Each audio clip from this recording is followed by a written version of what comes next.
Afternoon, everybody. Welcome and thanks for joining us for our first national webinar series on the livestock team here to protect your herd and take control of flies for the season.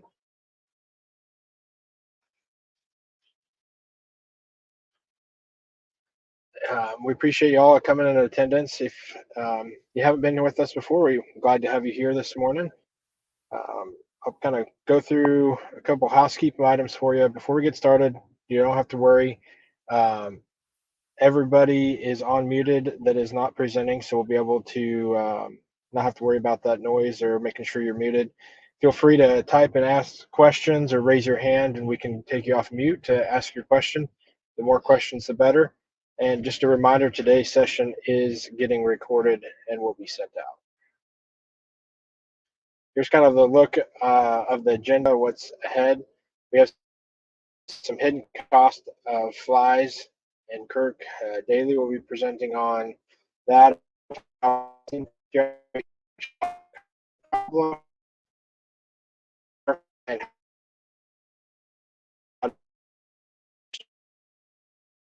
Then we'll go into the next piece with Neil and Brett talking about mineral that works harder for yourself in Sweet Licks and the fly control management and our partnership with them.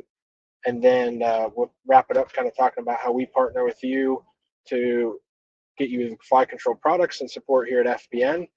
And with that in mind, I'll go ahead and advance it here. This is myself, Colin Shale. I do a lot of category management stuff for the team and involved and here to support, answer questions. Kurt Daly with Central Life Sciences is a regional sales manager, and we'll be talking about flies and how we control that with feed-through options. We have Neil Bumgarner, which is the director of sales for Ridley Block Operations, and Brett Richard, which is the account manager with them, and work very closely with both of them. So I'll go ahead and kick it over to Kirk and let him talk through the hidden cost of flies. Very good. I appreciate the opportunity to get in front of you all today. We're going to talk in depth here about the science behind Clarifly, how it works. And if you've got any questions in regards to what does it do for the environment, i.e. the dung beetle and all that kind of stuff, you can certainly figure that out, and we can do that. So without further avail, fly control, we're really talking about integrated pest management. And really, when we're talking about controlling flies, it all begins with cleanliness on the farm. Are we keeping the weeds mowed? Are we keeping the round bale rings picked up or spread out on the field? Basically eliminating all the potential for other fly breeding grounds besides the fresh manure that would be treated with animals that are eating Clarifly through the feed and or mineral or barrel tubs, etc. Flies cause a variety of problems for many animals. They spread diseases such as pink eye and mastitis, anaplasmosis as it relates to cattle. This is Dr. Nickerson's work out of Georgia, but it's estimated to be greater than 75% of heifers have mastitis before calving, which is completely mind-blowing if you think about it. And that's the fly that's vectoring and transmitting that disease. It leads to decreased weight gain, decreased weight maintenance, or helps hard to maintain proper weight and grow. They breed in manure in other areas of the farm, and they are definitely a nuisance pest to the workers that we have to employ. This is kind of some economic statistics on which flies are causing problems and what's the economic impact. When I started with Central Life Science 8 years ago, that was a $1 billion number on the horn fly. That first statement, that's now grown to 2.3 billion just in 7 years. So huge impact that flies contribute to working against our bottom line. And when you look at the price of cattle today, we want to do everything in our power to maximize those opportunities to get as much money and profitability to our bottom line as possible. There's really 4 flies that we're targeting when we're talking about feeding Clarifly. The house fly and the stable fly are primarily premise flies. The face fly and the horn fly are primarily pasture and or range flies that would be afflicting the animals when they're grazing. If we look at the similarities and we look at the differences between these flies, the first thing that jumps out at you is that the horn fly is significantly smaller than the other 3. The horn fly is also the laziest of the 4 flies, and that makes it very easy to manage with feed through insect growth regulator products like Clarifly and Alticid. If we look at the mouth parts on these flies, that will show you how they afflict the animals. The housefly and the face fly have a sponge-like mouth part. When they land on the eye of the animal, or when they land on, say, your potato salad at a picnic, they will regurgitate onto that surface that they've landed on and see if that's a protein that they want to continue to ingest for their benefit. That indeed is where the disease is transmitted. The stable fly and the horn fly, if you look at them, they have a bayonet type mouth part. They are blood eaters. And they will, stable flies can bite you and you're doing your chores or your animals, your pets, etc. The horn fly, actually, both sexes live, breed, and thrive on the backs and underbellies of cattle on range.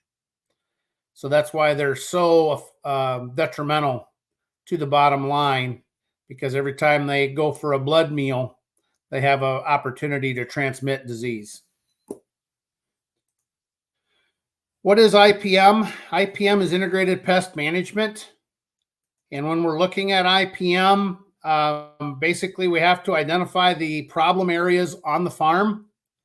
Many times that's a round bale ring in the upper Midwest or out on pasture, where the round bales that we fed in, say, January, February, March, maybe even first part of April, now become a hotbed for flies to lay their eggs in and breed. We want to get those areas cleaned up as best we can. When a fly lays her egg in manure, it very quickly will go to a maggot phase, and it goes through basically 3 N-star metamorphoses from one to the next. And once it goes through those 3 metamorphoses, it goes into what that lower right circle is. It looks like little red rice particles. That is a pupae or a pupa for a future adult breeding fly. There's no such thing as a baby fly. A house fly, for example, will emerge from that pupae with about a 30-day lifespan, and in that lifespan will lay millions of eggs. Now, not all of them will hatch, but if the conditions are right, many of them do, and they continue to then afflict the workers and the animals that we have to deal with on a daily basis. So as we're talking about IPM, we want to talk about what are things that we can do to clean our place up so that when we feed Clarifly in our product, it treats the manure, and that's the only source that these flies can go to lay their eggs. And once we'll get into the science behind Clarifly here in just a little bit. But if that's the case, and that's the only place they have to go to lay their larvae, we can definitely control them. For the past 7 years, I've worked primarily on the swine team for Central Life Sciences. And inside commercial swine barns, we're seeing statistically a 90 to 95% control of the housefly and the dark-eyed fruit fly that are both manure breeders. So very, very successful. What is Clarifly? Clarifly is a feed additive that passes through the digestive system and is expelled in the manure.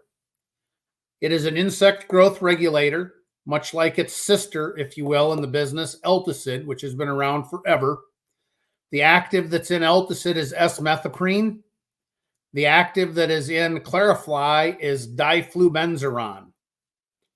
They are active ingredients, and they remain in the manure, and they prevent the emergence of those 4 flies that we talked about in the previous slides.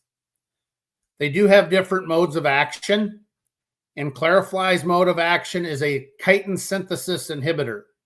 So as that larvae is laid in fresh manure, it will end-star into the first maggot phase, and all the while that maggot will be trying to assimilate chitin to put on a hard exoskeleton. Once it's accumulated enough chitin, it will put on a hard exoskeleton and go pupae. So when you're feeding Clarifly, when you're cleaning manure, you should see very little, if any, pupae in the manure that you're taking care of, because Clarifly should take care of that larvae before it hits the pupa or pupae stage. That's pretty much, it is registered for use in cattle, swine, sheep, goats, and horses, as well as, and in cattle, that's both your traditional beef and dairy. So it's approved for those. We are really close to getting it through EPA for poultry. So stay tuned on that as we get further down the road here. This is kind of how it works. Cartoonistic. The beef animal here in this case would belly up to a Sweet Licks barrel and consume its daily intake. That Clarifly would go through the digestive tract. Again, it's a very safe product. It basically does, there's very little, if any, passive transfer across the small intestinal wall. In a slide coming up here, I'll show that we have codexes in place that show that it does not hit meat, milk, or bloodstream in the animal. So as long as the animal is getting the proper intake on a Clarifly product, that manure will have enough diflubenzuron in it then to properly control the fly larvae, preventing it from going pupae and preventing it from being a future adult fly that's going to afflict us and the animals that we take care of. Here's the no withholding periods. There's domestic and export tolerances, codexes in place that show it doesn't hit meat, milk, or bloodstream, and it does not require a VFD. When to begin? It takes Clarifly about 2 weeks to take a hold.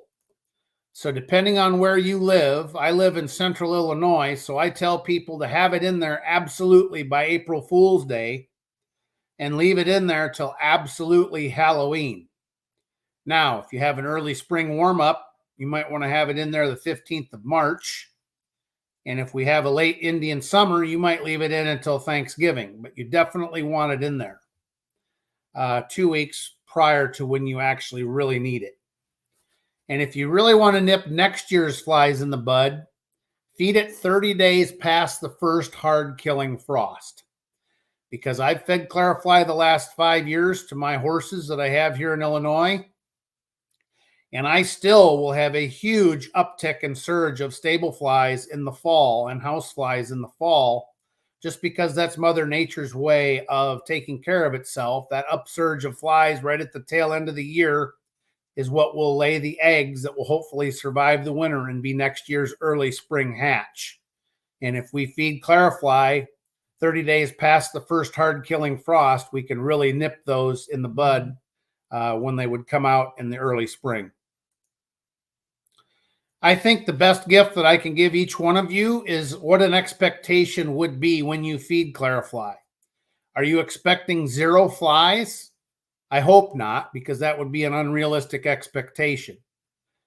You want it to be, if you look at the poor Hereford bull on the right here, I mean, he is absolutely covered. That would be a huge fly problem. I always say if you've got flies that basically, if you assume the animal wasn't going to walk away and the flies weren't going to fly away, if you walk up to that animal and put your hands on that animal's back, and you've got more flies than what your 2 hands are going to cover, you've got a fly problem. So the expectation would be to take it from, say, 5, 8, 10,000 horn flies per animal down to a tolerable 2 to 3, maybe 3 to 500 horn flies per animal would be a realistic expectation for those animals that are on Clarifly. And you can see that here. There's a pretty good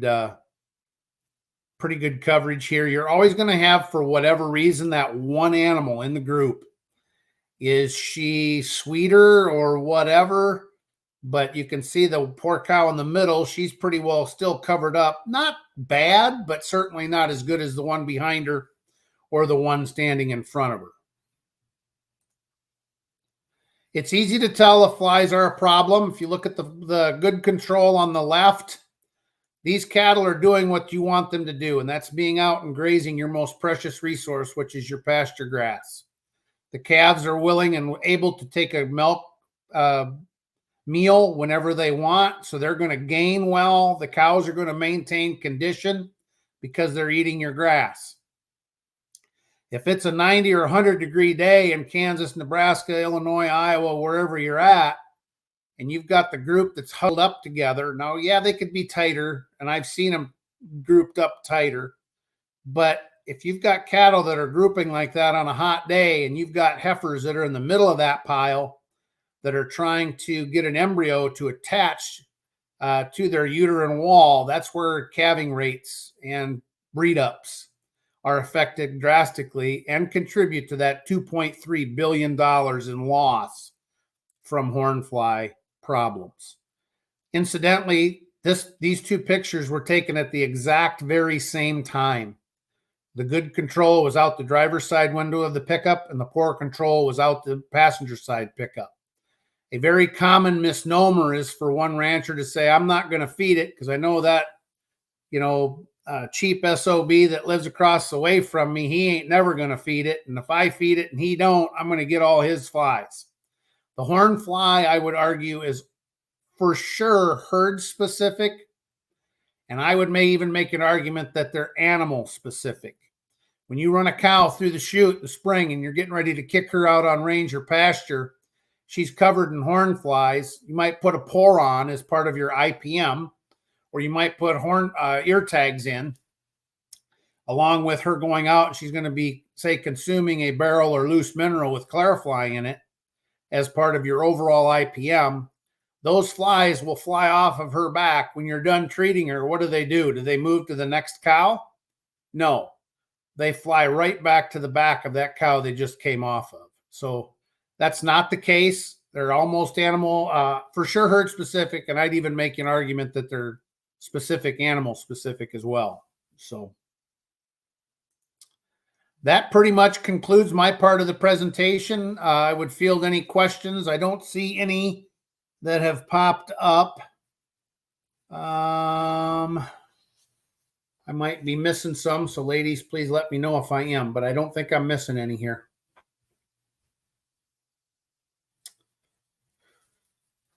Colin says, is there a benefit to start early in the spring? Yes, the earlier in the spring, the better. You don't want to start too early because then it could be just lost. But, if you're honing up and flies come around you around April Fool's Day, then I'd be darn sure putting it in there between the 10th and the 15th of March.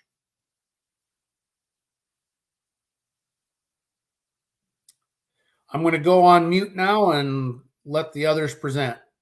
Hey, Kirk, one quick question for you. Can you talk about the benefits and any concerns about feeding Clarifly on range pasture? And I've had that question in the past. Could you help clarify that? What specifically are they worried about? Dung beetles, it affecting dung beetles. Okay. We have done the test. First and foremost, you have to know that no all dung beetles are the same. But Casey White, who is our head entomologist in Dallas, Texas, has assured all of us that they've done the studies on the 2 or 3 most popular dung beetles in North America and proved that Clarifly does nothing to harm them. So that's not to say we've not tested all 20 or 22 species, whatever it is, but the most popular dung beetles we know and have done studies on, and it does nothing to hurt them as well. The other common one is honeybees. People are worried about beehives and things. If there's a lot of juice and stuff sitting on that, and the barrel is the quickest and easiest source for them to go to, it could have detriment, but you just manage that by moving it as far away from your beehives as possible so that there are other food sources between the beehives and where your tubs or barrels are going to be. but there should not be any adverse effect on honeybees as well, unless they're just over consuming it. Then there's a potential for a problem. Any more questions?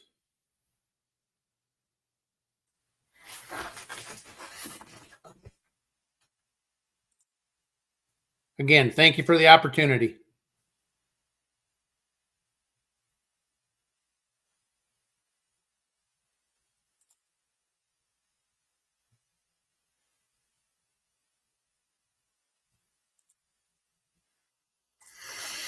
All right.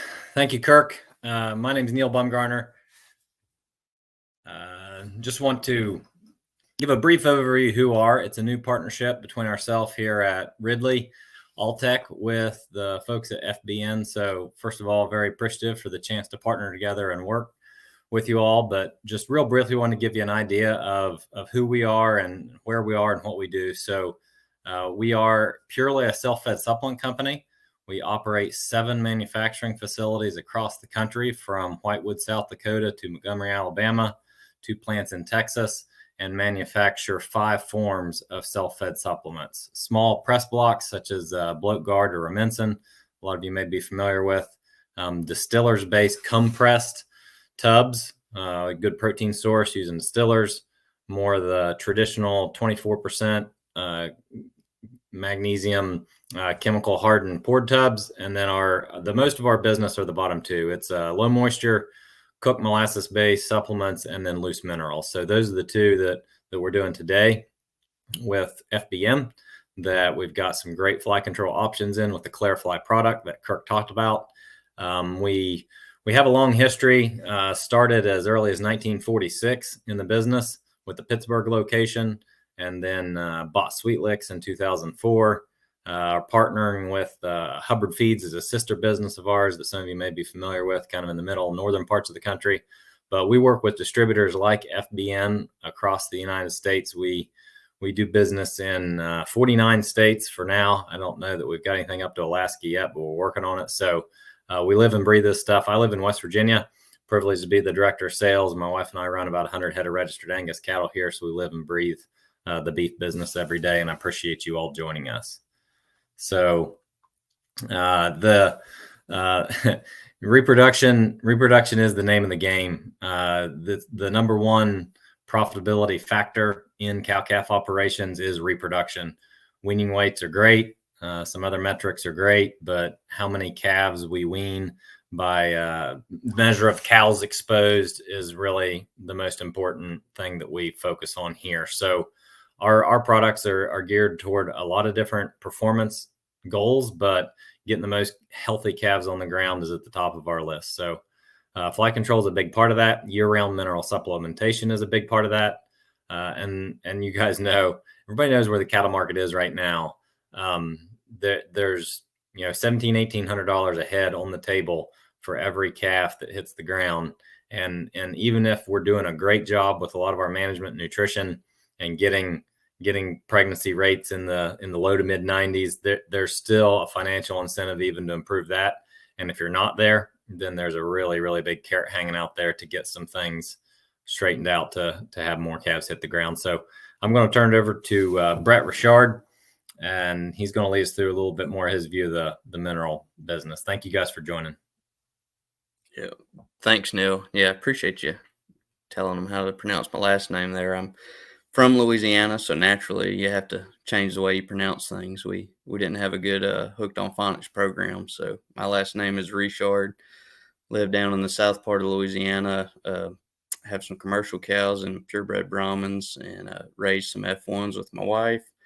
And my kids are all into it, and that's really what drives me into being sure I can help people be profitable, so there's something for them in the future. So we talked about reproduction is most important. So why is it that it fails? What do we do wrong that causes it? A&M did a research project just to figure that out, and they came up with 22 different reasons that reproduction fails in a cow-calf herd. And what was unique about them is we always hear Mother Nature is the reason, but really and truly there was only 2 situations that were caused by Mother Nature. The other 20 things were all all things that we can influence and have management over. Out of those, I think 7 or 8 of those were disease related that you could vaccinate for, which saw on FBN, you can buy all your vaccines for that.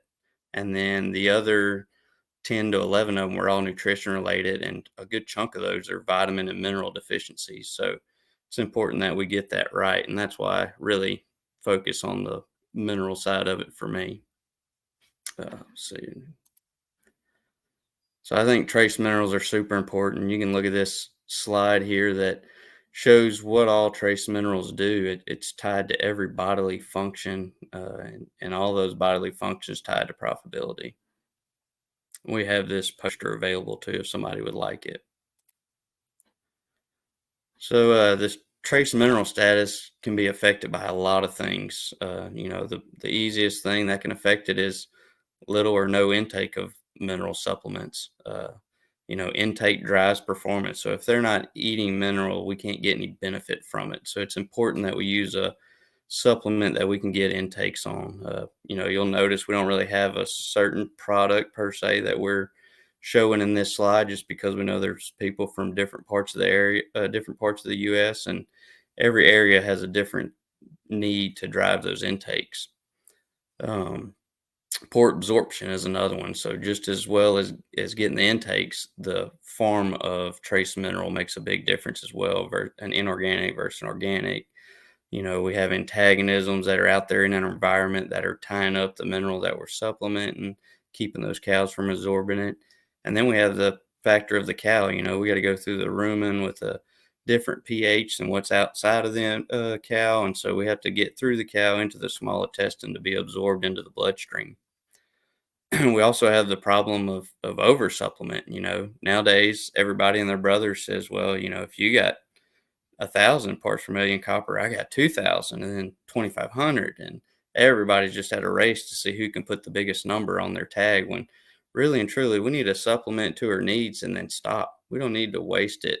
We don't need to put it on the ground. And, I know we all don't like to hear about sustainability and all that, but part of sustainability is you got to stay in business so that you can help be one of the advocates for the environment. So one of the big things that we talk about is not just the form of the trace mineral, but actually the form of the product can affect intake as well. So we've done some studies at Montana State. They tracked some cows and saw how often did those cows go and consume mineral daily, how many of them. And it's kind of a shock to me. Might see a correct intake on a month period on a supplement, but to see that 90% of the cows went and consumed a molasses mineral tub or barrel, went and consumed those every day, compared to 55% going and consuming other farms. So when you think about a fly control or something like that, where you're trying to treat all the manure you can in the pasture, it could be a big benefit to invest in a molasses mineral that's available to them. So it's more to it than just the trace minerals. Oh, there you go. And it's even has an effect on how your supplement. This picture right here with this cow and her mouth open, these two guys shoving bone meal down it. That was back at King Ranch in the early 60s when they, or maybe before that, probably in 1860s, when they discovered cows eating bone meal was how they decided they needed to start supplementing some phosphorus. And so they started supplementing bone meal to them, which that's highly illegal today. Don't do that. But I just wanted to show that, putting out a bag of loose mineral or putting out a mineral molasses tub is not that hard to do compared to what producers had to do back in the day to solve some of these problems. And so the same with trace minerals, the source of them is really important. And I want to go over the sources we use, which are Bioplex and Cellplex in our minerals. So the advantage of them, why are we putting them in them if there's not a big advantage? So Bioplex is going to get a higher absorption into those cattle, so it's more utilized. Another thing it does is block against those antagonists. So you think of sulfur, molybdenum, or any others. These minerals all react with each other, so you have to really work to get that intake. in absorption, and then it's easily transported to the tissues that we want. Same with Cellplex, really optimize the performance. If you're in a production system where you're selling beef or anything like that, ranch to table type situation, there's higher marbling, better meat quality, helps when times of stress, helps those animals respond to immune systems, and helps keep some mineral retention of even your other trace minerals, get a higher absorption of them. So if it's one thing to say it, but we do a lot of research at Ridley. So we actually did this research project down at the University of Florida looking at inorganic and organic trace minerals, how they affected your weaning weights, your breeding percentages, even looking at the amount of hemoglobin concentrations in the colostrum. So, I mean, it really looked at a lot of things, and it looked at it between Brangus and Angus cattle, not just one breed or another, and compared them all. So you can see they did, about 300 cows a group, 90 days before calving and 90 days after during the breeding season. We have this research paper available. I can get it to you. I'm not going to go through all 11 pages of it, but I'll hit the highlights where we saw a 2.7% increase in pregnancy rates. I don't know how you get 0.7 of a calf. So let's just say you had 100 of them. You had 3 extra calves. I mean, you're looking at, these prices are a little outdated. It seems like every week the number goes up higher and higher. Our local Selborne was around 340, 350 this week on 5-weight calves. So you're looking at an additional $5,000 if you had 90 calves last year and bumped it up to 93 this year. On top of that, not only did you get more calves, but you got more weight on the calves you already had. Just by being born earlier, having a better immune response, we saw that you can get about an average of 25 pounds additional weight on all your calves. So, you're looking at another roughly $8,000, give or take. I'm sure it's even higher in other parts of the U.S. That's a ton of money that's available. On a 100 cow herd, that would more than cover the cost of fly control. Of mineral and your fly control for that matter. The other thing we saw was the higher weaning weights. Like I said, the 25-pound increase on average between when you combine your steers and your heifers. So one thing that I get all the time is, how can I measure my results? First thing that we got to do as cow-calf producers is keep good records. It's not something that most of us are good at. And whenever I go to places across the country, I really struggle with some of them to have good records. So another thing that we can use to know if we're getting the right intakes is utilize an additive. We can look at, hey, is our fly control working? Is our CTC that we're putting in that loose mineral, we seeing less foot rots anaplasmosis, less other impacts and all that, and we can see those results. And I don't know if you can read this little piece on the side, but and I don't know if Kirk hit on it quite enough, but we saw about herds that supplement Clarifly see about 20 additional pounds of weaning weight.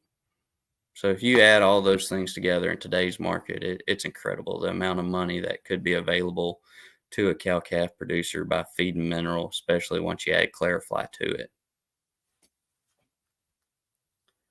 So the big takeaways to me is the form of mineral matters. You need to buy a product like these Sweetlix products that have the Bioplex and Cellplexes in them.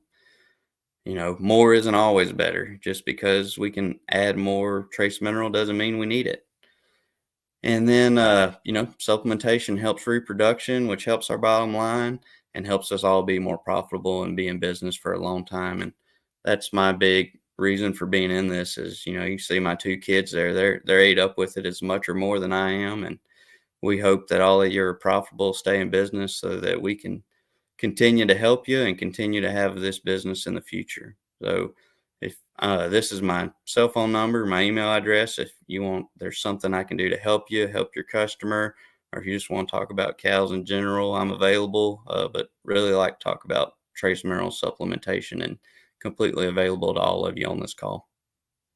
With that, any questions or anything we can help you with, please let us know.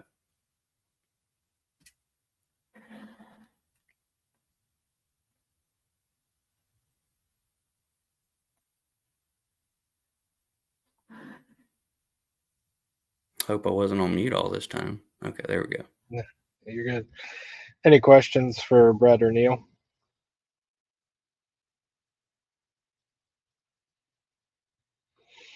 Okay. Feel free to continue to ask questions in the question box. Raise your hand. We'll take you off mute so you can ask your question. I guess at this point, I'm going to kind of transition is that we are your partner for fly control products and options here at FBN.com, either online or in our app. With that in mind, I just kind of want to bring some light to some options. We have our new Farmers First mineral line we launched this spring with some natural fly control options. So that is formulated to meet cattle requirements and with the breeder to be at a higher level to accomplish those um, more targeted or high performance type cattle or goals that you may have. It's going to carry a little bit more cost than the choice line, but both of them formulated to meet the cattle needs. They're made by our toll partners and fulfilled by us at FBN with our specs and our formulations. The natural fly control option is an EO blend with garlic in there. It's free shipping directly to the farm and ranch. The products are on the store. You'll see a delivered price. There are seasonal promotions, and we will and have had book ahead options at different times throughout the year. One of the new and exciting things for us here, as we mentioned several times through the call, is the new partnership with Ridley and bringing on the Sweet Licks line. It is live on the store now, and it is a great partner with a nationally branded name that we'll have available digitally on their platform. And the products available right now are the Sweet Lick Classic Cow Calf Mineral with Clarifly, and then the Sweet Licks Mineral Max with Clarifly. So both fly control options currently on the store. Again, they'll have the shipping directly to your farm and ranch that is calculated in your price that you see there. We will have seasonal promotions. And a new and exciting thing for all webinar attendees, you're eligible for an exclusive promo code that will be coming out in the follow-up email for you to help get some discount on these products and giving them a try. And there will be book ahead options coming for this as well now and in the future. Kind of one of the things we wanted to point out here is to help you understand where you can find this. So how do you shop fly control options in feed through? You'll go into the store and then click into the feed component of that, and then you go down to the mineral line. You can either do that in the search bar and it'll get you to those mineral products, or you can go on the left hand side to feed mineral, and then you'll have your full product line. As you can see, the Sweet Licks is on the right and our mineral lines are on the left. Each product has the delivered price directly to your farm, so you can see that right there in the upper right hand corner. So it'll have the ton cost. We're selling this in ton quantities. It'll also break it down to a price per pound. Down below each product tile is a product description, labeled, guaranteed analysis, and product resources that are available down there below the picture of the bag of mineral for you to be able to see and understand what you're buying. And then as you kind of get through and start to explore our website, you have other options. So like on our mineral lines, you can see here you have the choice all purpose ESO, which is our essential oil blend. There are secondary images on most of our products, and here you can navigate through different things to see promotional offers or resources available to help decide where you want to be or what product you're after. And then it can get confusing of where do you find that. If you go to the drop down menu, there are additive options. So you'll have your regular choice mineral, and you will also have the ability to find our essential oil blend, Rumensin, CTC, etc. So we wanted to call those out and make sure that you were able to see that and be able to help find your way around the store and the systems. And again, if you have any questions, feel free to jump out. One of the questions I just saw is what was EO stand for? What is an EO blend? It's an essential oil blend with cinnamon aldehyde, eugenol, and capsaicin. What that does is helps increase blood flow, gives a heat deterrent. So when they increase blood flow, they can repel heat better. And then when you pair that with garlic, we've seen that gets foreign excretion. It does help repel flies. It doesn't control fly population, and it is really effective if you have a heavy tick load. With that, I guess we're leaving it open to some question and answers. Feel free to raise your hand. We'll take you off mute. You can ask your question or bring it in the chat. We'd love to answer some questions and give as much information to you and be as a good resource as possible.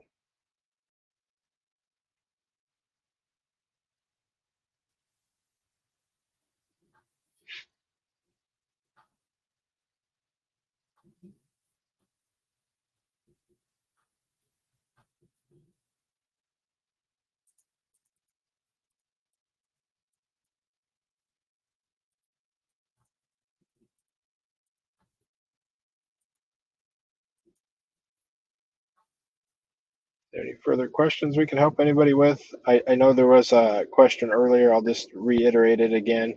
This was recorded and it will be going, the recording will be sent out and the follow-up email, and then we will be having this recording also live on the store for everyone's access to view back later.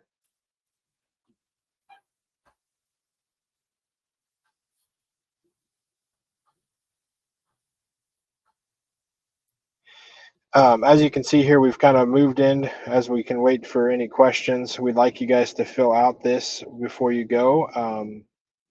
If you're interested in talking to someone right now, get some answers, questions, and then if you would like to get our discount code for fly control with Sweet Licks, please feel free to answer these. We'd be glad to help you out. Get on the answers right away. And there is a lot of options. One of the questions we do have is the choice of feeding tubs versus loose mineral. You kind of have multiple options here. One of the options with tubs is you can put more product out and, guaranteed intakes with the molasses. The loose mineral, you have a little bit more control over intakes with that. And, if Brett or Neil want to jump in and add any more to that, that'd be great. Yeah, you'll definitely see that with a molasses and mineral combination there in the tub, that you can get about a half pound intake per day, which does cost a little more. But if you're getting the results from your fly control, that's definitely worth it, worth getting that control. Otherwise, though, if your cattle eat loose mineral, great. It's a great way to save a little bit and use the loose mineral where you'll see about a quarter pound intake. So you have multiple options for multiple situations. It's not a one size fits all type deal. I would say, having done quite a few meetings this spring in Kansas and Nebraska and driving in wind all the way out there, one of the nice things with feeding a tub or a barrel is there's no waste, virtually no waste, where a loose mineral, sometimes depending on what feeders you've got out, you could lose a lot of it just in wind and or rain when it gets caked. Yeah, that's a great point, Kirk. I actually kind of headed up some trials, some field demos, I guess is the right way to describe them, and blew some with my wife's hair dryer over some and kind of just recorded the data. And you can see as much as 75% loss with some of our competitors' loose mineral options.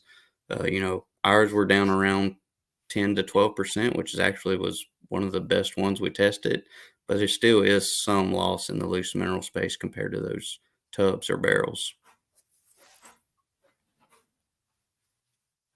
I would say in a former life, when I sold a competitor tub, one of the biggest challenges I got were, God, those cows just camp out on that barrel or that tub, and they just, seem like they're just consuming way more of it.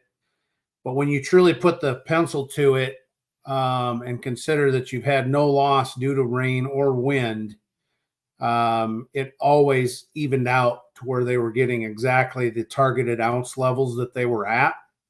And the only other argument that I would have is when you put out a tub or a barrel, you're putting out 5 bags of loose mineral, because most tubs are going to be right around 2.25 to 250 pounds. Nobody puts out 5 bags of loose mineral in one feeder at one time. So just bear that in mind and help your folks by, when did you put it out? How many cows or calves are eating it? And when was it empty? And invariably, I think you'll see your intakes be exactly where they should be.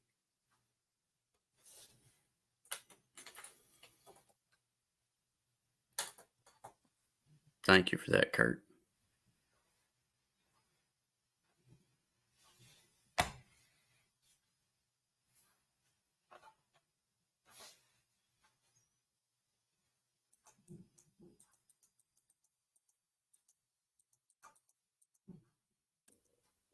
We're going to have to get you back to talk about low moisture blocks more often, Kurt. Well, with that in mind, if there are any further follow-up questions, that'll be great. We appreciate everyone joining us here this afternoon. We appreciate Kirk, Neil, and Brett for jumping on and sharing their expertise. This was a ton of great information, and we truly thank you for sharing your time and your expertise and knowledge with us here today. For any of the attendees, please feel free to reach out. I did see some responses here in the polls, so we'll be getting that stuff sent out to you guys, and we'll do some follow-up. And as always, we're here to help you at FBN on the livestock team. So we appreciate the time and everyone joining us today. Appreciate the partnership. Yep. Thank y'all very much for having us. Hope we can help you.